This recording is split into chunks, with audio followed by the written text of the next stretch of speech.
Yeah, that's impossible. We live together, after all, Emily said with a smirk. You just have to sign the divorce papers. Good luck living in poverty. With that unilateral phone call ended, I stood dumbfounded. My lawyer, Jake, couldn't hold back his laughter and burst out chuckling. Emily looked at Jake with a puzzled expression as he wiped tears of laughter with a handkerchief. My apologies, Jake managed to say between laughs, but the president is your wife, isn't she? My name is Rose. I've been married to my husband John for 2 years. We don't have children, and both of us are busy with work, even on weekends. We hardly have time to talk leisurely, passing each other by. Despite this, we managed to synchronize our schedules for a yearly overseas trip. When we married, we decided to stretch and purchase an upper-floor apartment in the Bay Area, banking on its future asset value. Thanks to this, we're content with our lives. Emily, a close friend from high school, joined me for lunch one day at a cafe near the park. She's still single and has high standards for men, especially in education and income, often checking dating apps. Despite our differing lives now, we share a deep bond and know each other's romantic histories. After 2 years, Emily finally asked if she could visit my apartment, a place she'd never seen before. On the weekend, Emily arrived, and her amazement was palpable even through the intercom. Wow, this is amazing, she repeated as I opened the door. It's so huge, and that elevator ride took forever. I had chosen this large apartment as a once-in-a-lifetime purchase without any compromises, akin to a spacious detached house. It's truly beautiful, Emily remarked, admiring the high-floor penthouse and luxurious interior design. It must have been expensive. Yes, it's a $6 million apartment with excellent security, I replied. Emily's eyes widened in awe. Your husband must be very wealthy. Emily nodded, her expression thoughtful. Can I use your bathroom? She asked abruptly, leaving me momentarily puzzled in the living room. I directed Emily to the bathroom and started preparing tea in the kitchen. Concerned when she took longer than usual, I was just about to check on her when Emily returned. I was in the midst of replying to an email, which wasn't typical for her. A slight discomfort lingered as we enjoyed tea and the cookies Emily had brought. She asked if she could stay until evening, mentioning she wanted to say hi to John. It had been since our wedding that Emily had seen him, so her request seemed natural. I decided to check with John, who readily agreed. Looks like I'll finish work early, he replied in his email. I informed Emily it was fine and began preparing dinner.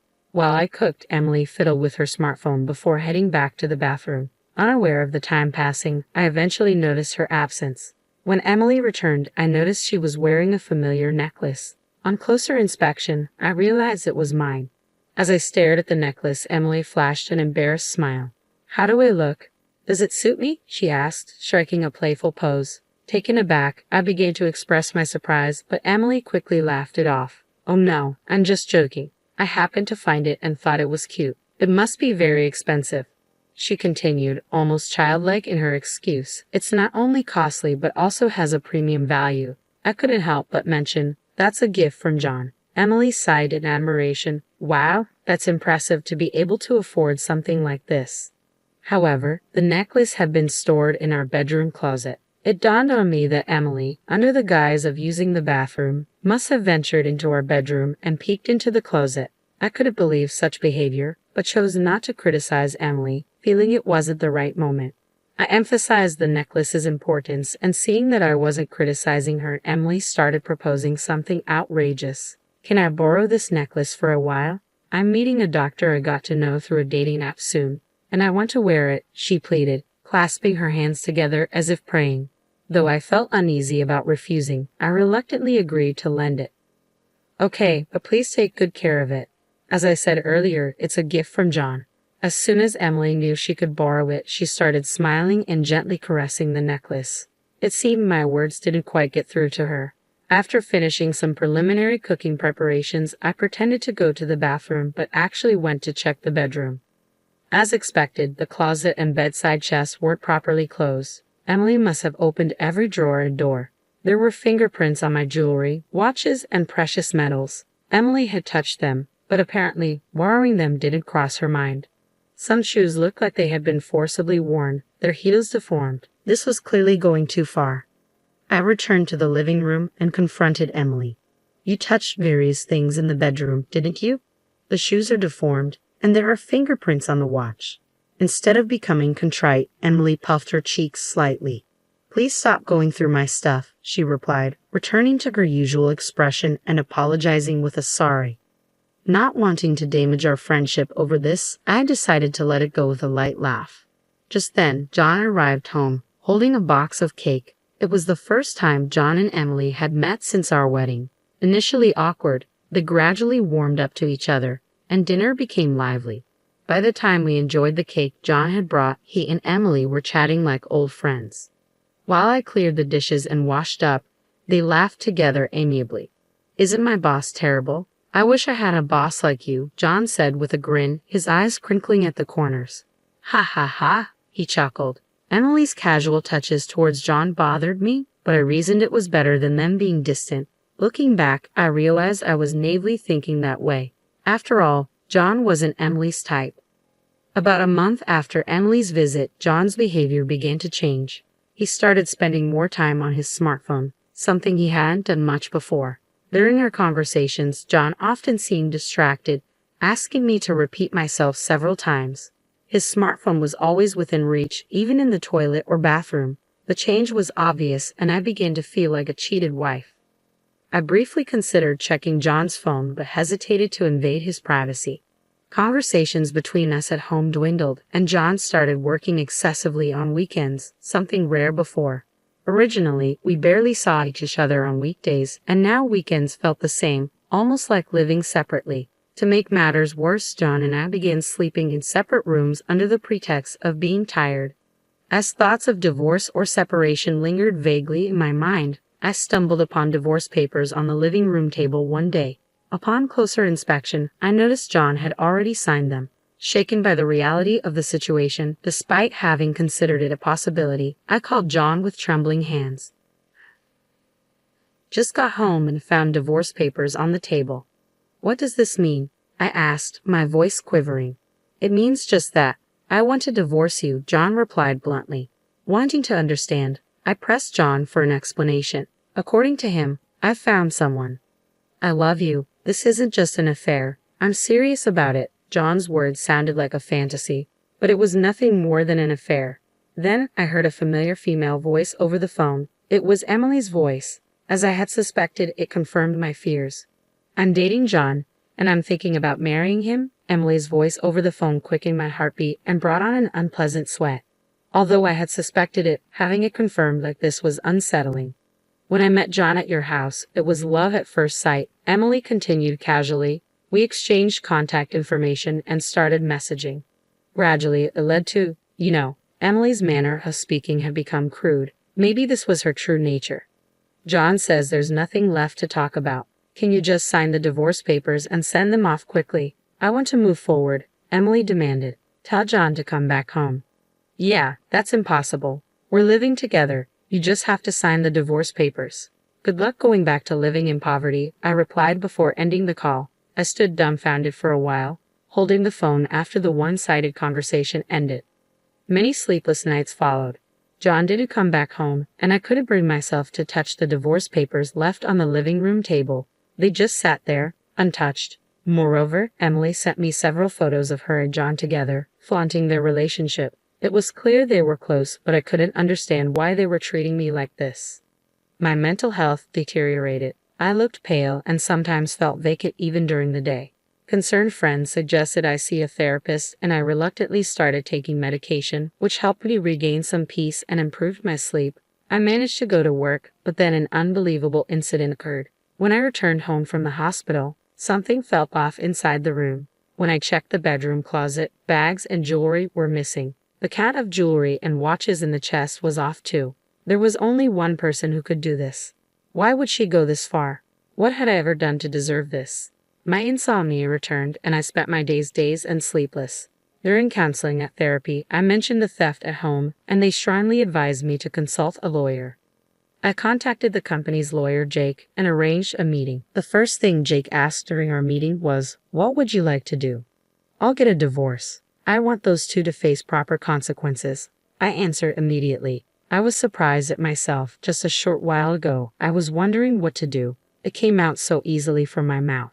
Perhaps deep down, I did want to punish them after being tormented so one-sidedly. It felt fair to fight back.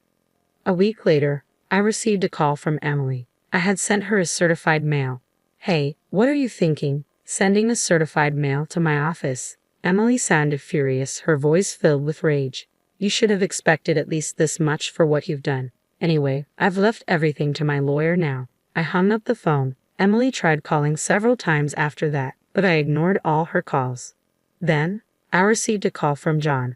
I had sent a certified mail to his parents' home. Apparently, the affair had caused a huge uproar at his home. I wanted to laugh at his self-inflicted troubles but restrained myself.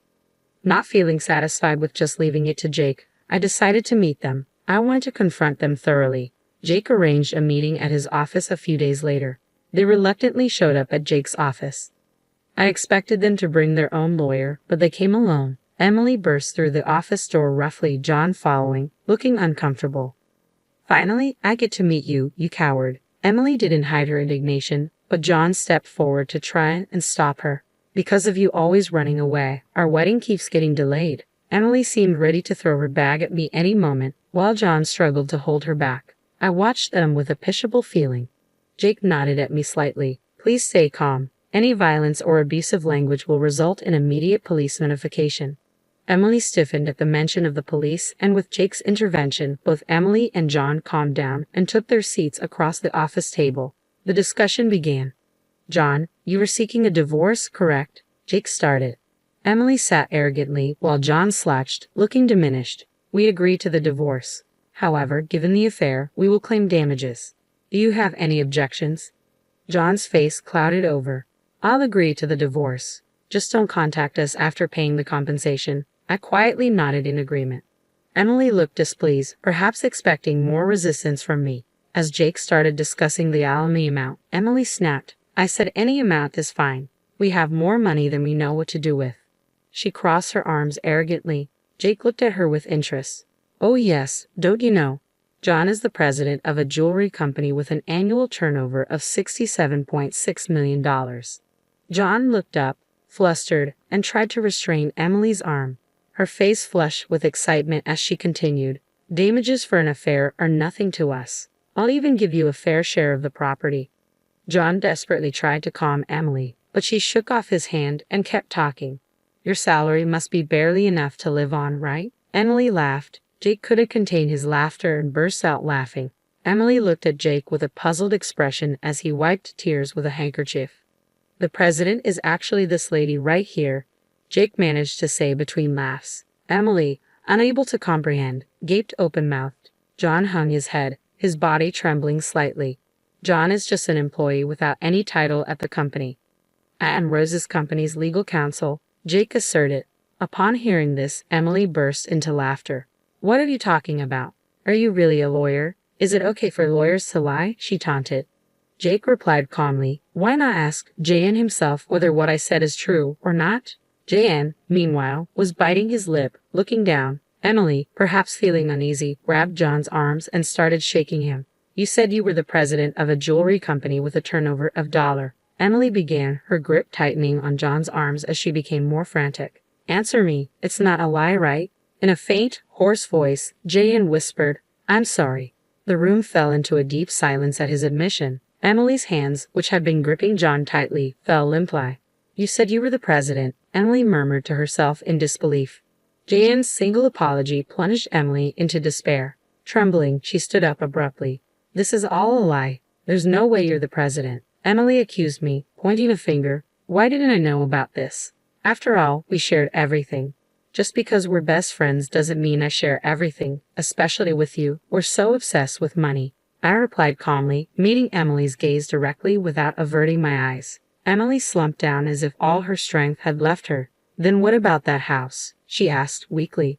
"Of course, the house is in my name, so John will be the one leaving," I stated firmly. Emily fell silent, and John kept his head in his hands.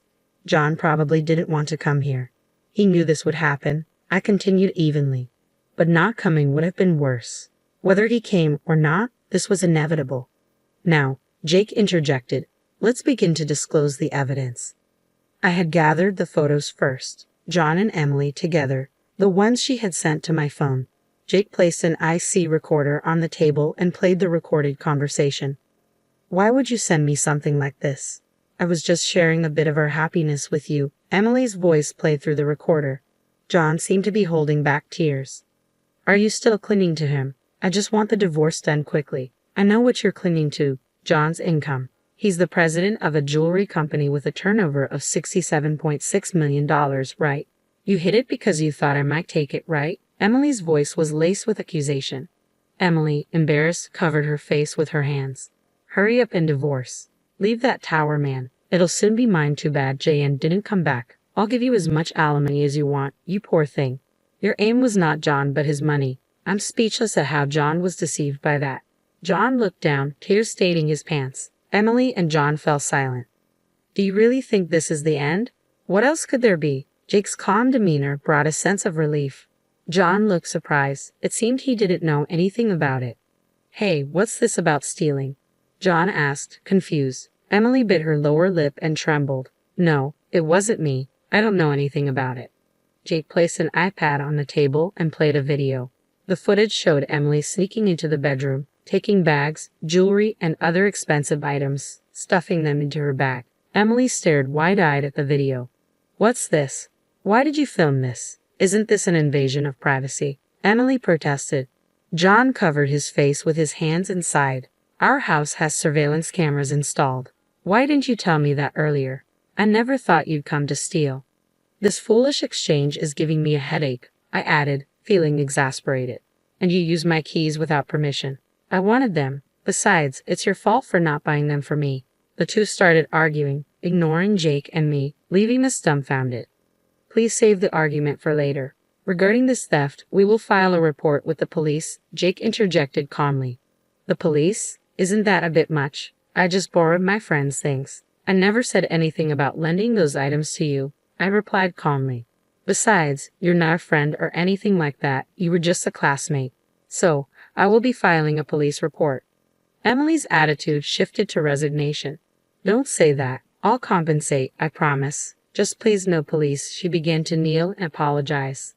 Looking down at Emily coldly, I stated, You're going to compensate. The items you stole are worth more than your annual salary. Are you sure you can handle that?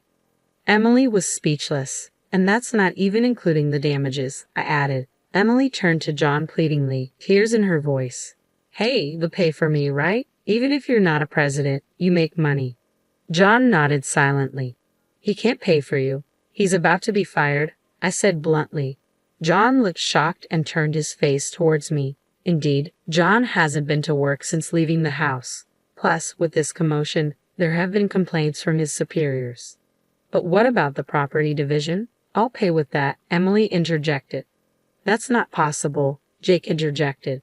Rose and John have a prenuptial agreement regarding their assets. You haven't heard anything from John, have you? He never told you the inconvenient truths. I looked at John with disdain. Jake placed the contract on the table. The contract states that if the marriage lasts less than 3 years, neither party is entitled to claim assets from the other. You are currently in the 2nd year of marriage. Emily tried to grab and tear up the document. That document is a notarized deed, so you should handle it carefully. Tampering with it could be criminal, Jake cautioned. John, looking defeated, muttered, But what about the debts? You have savings, right? Use that to pay, Emily urged John desperately. I don't have savings. It seems there are some debts from less reputable sources, John admitted, his voice heavy with resignation. Emily slumped her shoulders in defeat. Her previously glamorous demeanor had vanished. It was her own doing. She got what she deserved. I thought to myself, watching them both exhaustedly muttering, this wasn't supposed to happen, and what do we do now? Deciding to leave the rest to Jake, I stood up. Emily, money isn't something you steal from others. It's something you earn through effort. The divorce was finalized without issue. John's belongings were packed and sent back to his parents' home. John's parents repeatedly apologized and even sent a letter of apology.